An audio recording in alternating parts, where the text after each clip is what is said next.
Hey, I need to ask you a question. How many of you have been looking for something and you've moved things around, you've raised things up, you went to one corner and then to another corner trying to look for something. And lo and behold, what you've been looking for was right under your nose. I know that has happened to me. How'd you feel? How'd you feel when that happened? Well, it's according to how you're feeling that particular day. It could be that, oh man, I feel stupid because I couldn't find that. Or you just kind of laugh it off and say, man, my glasses were on top of my head and I was looking for my glasses all along. Well, in the same vein, how many of you are sending teachers to trainings trying to find something new? So why do you do that? You say, well, why? Why? Because, we're a low performing school. We are trying to overcome our learning loss from COVID. Our attendance is low. Our discipline is a problem. We have all kind of issues. So you're trying to find something to help us. Well, I found that as principals, that you spend all kind of money, as much money as you could get approved by central administration, to send your teachers, to send your administrators, to send your instructional coach. You have spent money for trainings for yourself. Because, when your people come back, sometimes they give you all the training and sometimes they don't. So you decide you're going to go yourself and try to find the training that you need in order to turn your school around. Well, if you know that you need some extra assistance because there's something that you're looking for that's right under your nose, you're in the right place. And if you think that you don't already have all the answers, you're in the right place. As a principal, we are under the gun. We are under the gun from the community, from central administration, and we're especially under the gun if we're a newly assigned principal or reassigned principal, and people are looking for something for you to do. They're looking for you to bring a change. So what we're going to be talking about tonight is 3 ways to find hidden jewels of success in your school. Hidden jewels of success. So what we're going to do, we're going to open that box and the jewels are not going to be hidden. Hi, welcome to another episode of Principals on the Come Up, where we transform schools into a hallelujah success story. Somebody says book clubs, local professionals who do awareness and training. Absolutely, absolutely. That's where we're headed. So what I want you to know is that for this evening, we're going to give you three jewels.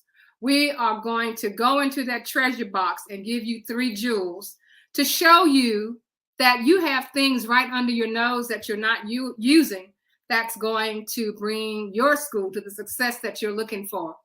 My name is Barbara Polk. I'm known as the turnaround principal. I was assigned to one of the lowest performing the lowest performing school in my district, and one of the lowest performing schools in the state of Texas. And later on, after we had all our success, we had become a hallelujah success story.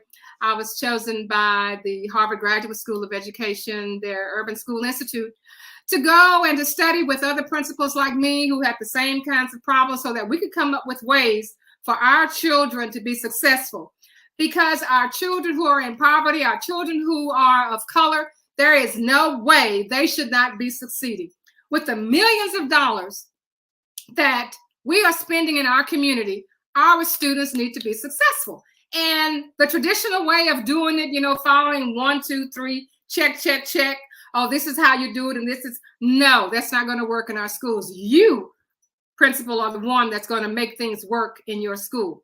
I was also chosen by the Texas Education Agency to go into those low performing schools and to get those schools turned around. And so we can say we have lots of hallelujah success stories out there in the state of Texas.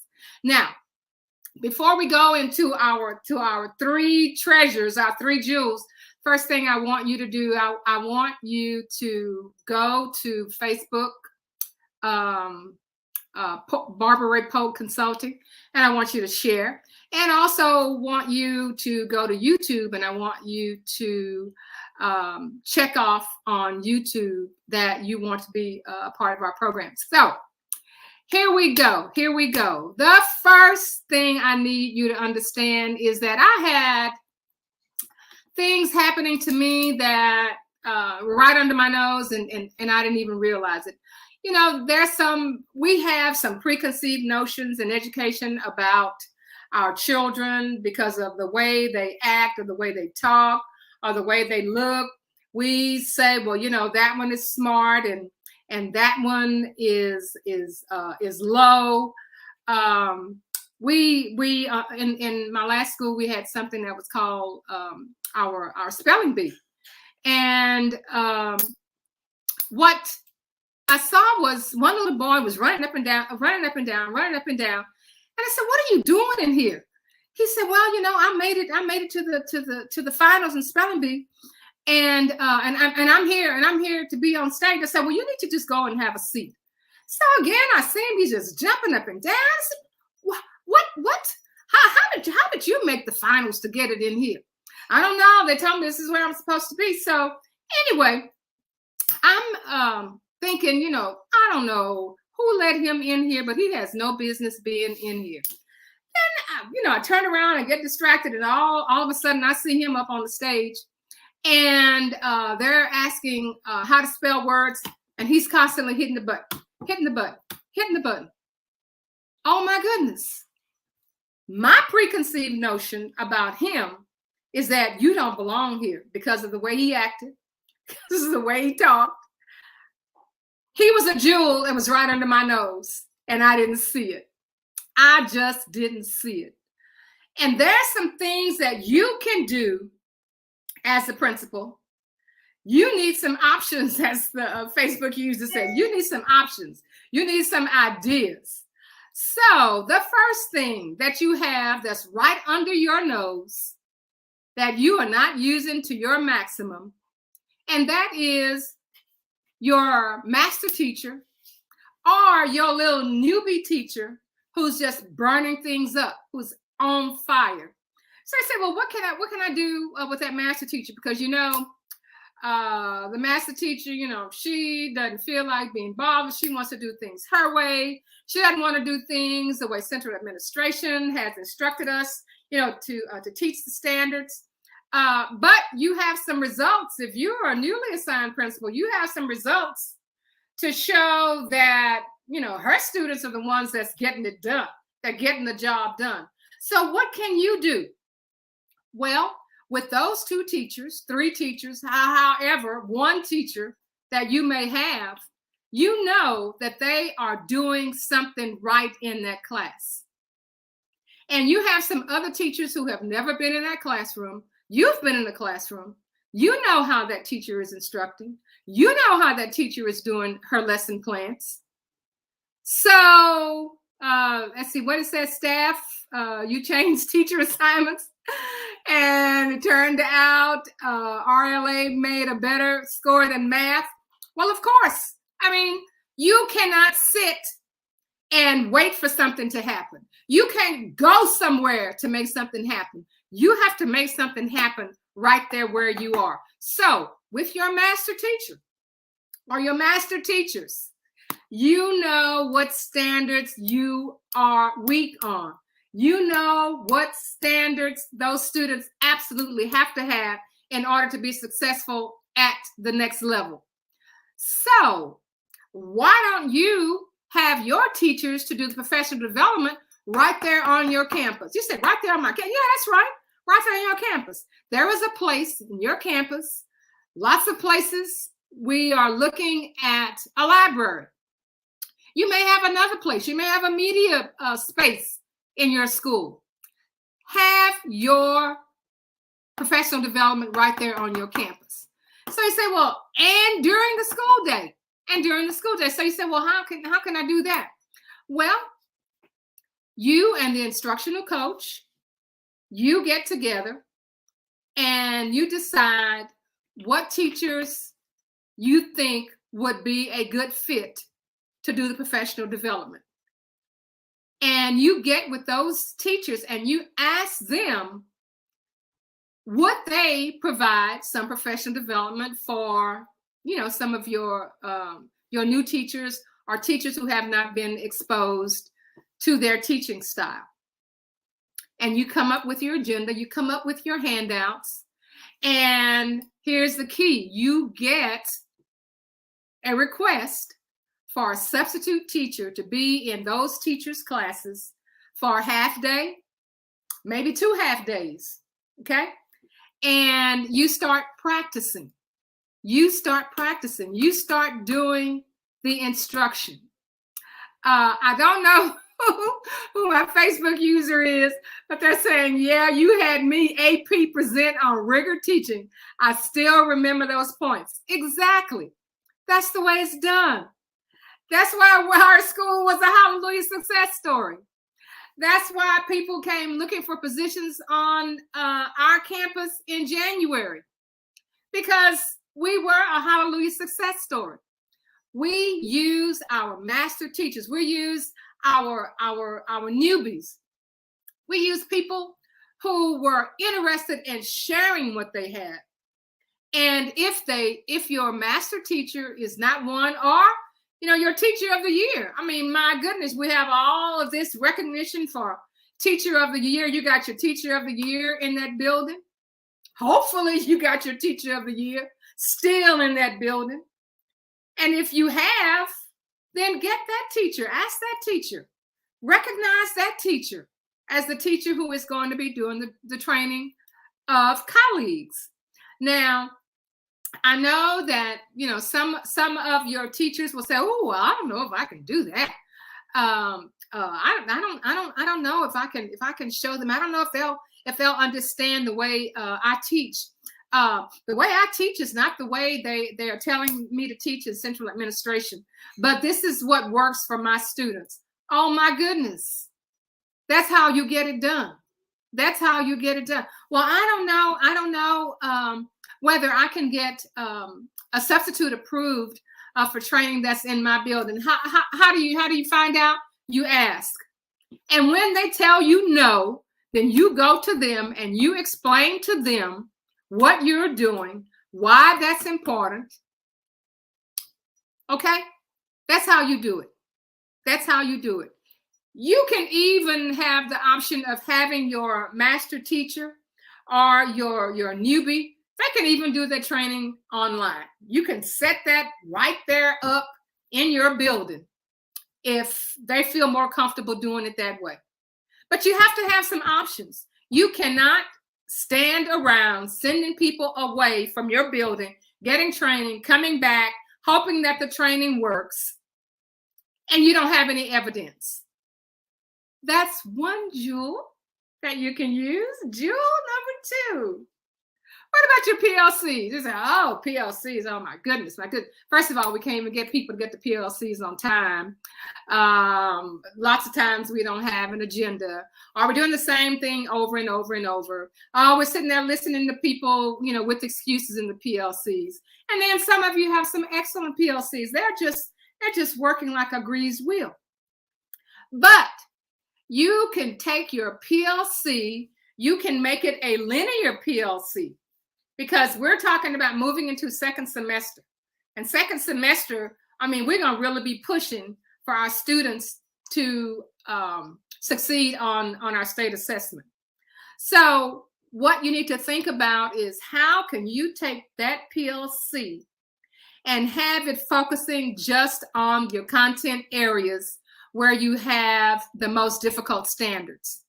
And then what you do is you get with those departments and you have those teachers to do their own assessment. Have the teachers to write their assessment. Have the teachers to look at their exit tickets. That's going to give you the data that you need in order to make a change in your instruction. So you get together, you decide that for 6th grade math, this, and we're going, and we're doing standard 6.13, and we are going to make up our own assessment. And then when we return back to our PLC, you don't have to have a PLC once a week. You can have a PLC twice a week. You can have a PLC 3 times a week. It's a matter of your focus. Do you need to have it 2 times a week? Do you need to get back together with each other and say, I did this assessment and here were my scores? Or I did this assessment and my scores are not as good as yours. Ha, there you go. If your scores on your assessment are not as good as mine for 6.13, and I have better scores than you on 6.27, then I need to show you how I'm teaching that, and you need to show me how you're teaching yours. That's your jewel. That's your jewel. Use your people. Don't, of course, go to training. Of course, you need to talk to other people.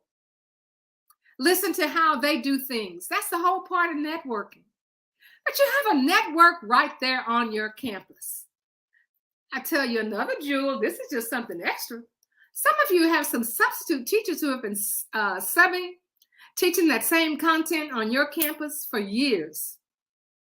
They may not know how to teach a whole lot of the standards, but they know how to teach 1 or 2 right. And they can share with you how they're doing that. All righty now, let's move on to jewel number 3. So what about your instructional coach? I know what you're saying. An instructional coach is so busy. The instructional coach is so busy doing other administrative things. We work with the instructional coach in the PLC, but the principal has the instructional coach on the leadership team, and that instructional coach is having to do so many administrative things. They have to get things ready for district assessment. They have to report to central administration about, different kinds of scores. But as the principal, you can get with that supervisor and you can work things out. But that jewel, your instructional coach, did not become an instructional coach because they did not know how to work a classroom, because they did not know how to teach some content. They got to be an instructional coach because they are good at what they do. So your jewel is that instructional coach needs to be in the classrooms helping the teachers who need that help. Now, how are you going to do it? Well, first of all, you're not just going to haphazard say, well, today I'm going to so-and-so, today I'm going to so-and-so. You're going to have to come up with a plan. It can't be anything that just lackadaisical you just do at the drop of a hat. It has to be a plan. You have to study your data. You have to have observations. You have to know when to go into a classroom, because not only are you going to be finding instruction issues in that classroom, you're going to find management issues in that classroom when that instructional coach goes. You're going to find that you thought the teacher knew what she was teaching and she really doesn't know the content. You're going to find that instructional coach is going to have to help that teacher teach that content, or if that is not one of their content areas, to get another teacher to show this teacher how to do what they need. That's your jewel.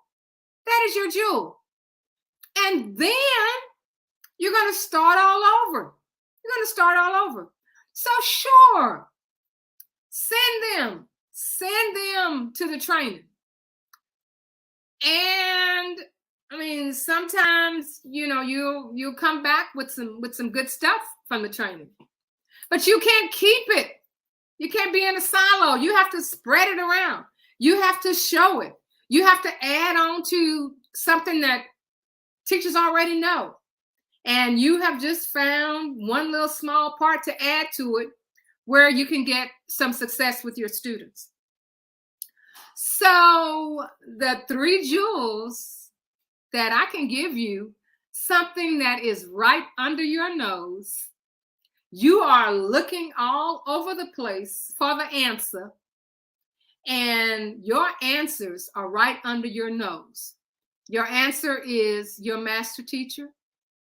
Your answer is your new teacher, or your rookie teacher, or the teacher that all the kids like because he teaches a certain way and they're learning. That's who you need to have on your team. That's who you need to have to do your professional development on your campus. Now, you can take the core, you can take the essential, and you can add your own spin to it. But you got some stuff right under your nose that you're not using. The second thing is your PLC. Everybody has a PLC this time. Everybody has a PLC. You know, whether it's a good PLC or a bad PLC, well, take it and use it to your advantage. Take those PLCs, look at your standards that you need to work on, that you have trouble with. If you have somebody from central administration dictating to you what you should be doing in your PLCs, then you are just going to have to work it out with that supervisor to let them know that we're going to do what you're asking to do, but we're going to do this in addition to it. It has to be that way. They didn't put you in that position as the principal to be a puppet, to just, sit and, not use your gifts. You didn't get to be a principal by, not knowing what to do. You've been in the classroom. You know what to do. You just can't follow the pattern and expect to have, good success. You have to add your own flavor. You have to make it your own. And when you do that, then you will see that you will have some success. And the third thing, again, is your instructional coach. Your instructional coach is the bomb. I'm telling you. So what happens is that principals use those instructional coaches. They're usually on the administrative team, and they have so many administrative things to do, but you have to inspect what you expect. If you expect your instructional coach to be in those classrooms to be able to help those teachers, then you are going to have to inspect that to get the kind of results that you need. They are going to have to be in the classroom. They are going to be dissecting data along with you to know what teacher needs what. And at the same time, you're going to find that there's some planning that they need instruction with. It could be some content that they're not good at. And they have to feel comfortable enough to tell that instructional coach that I'm really having problems with this. And those are your jewels. Those are your jewels. So if you have people who are not members of principals on the Come Up, you can just click on that link and you can invite them yourselves. You can invite them to Principals on the Come Up. And you can also go to barbararaypolk.com and go to Facebook and subscribe. Go to Facebook and subscribe. I'll be hitting you up again on, not on Facebook, on YouTube. Be hitting you up again on YouTube to go in and subscribe, because we are shooting for 200 subscribers to YouTube. We have YouTube here, and one of my Facebook users says, good resource. 1, master teachers. 2, PLC. 3, instructional coaches. All right. I appreciate you taking those notes. So we will see you again next time. What's in your toolbox? I got some more stuff in my toolbox, and I'll be bringing some more things that you're just kind of, taking for granted. We'll be talking about some more the next time we see you on Principals on the Come Up, where we transform schools into hallelujah success stories. See you next time.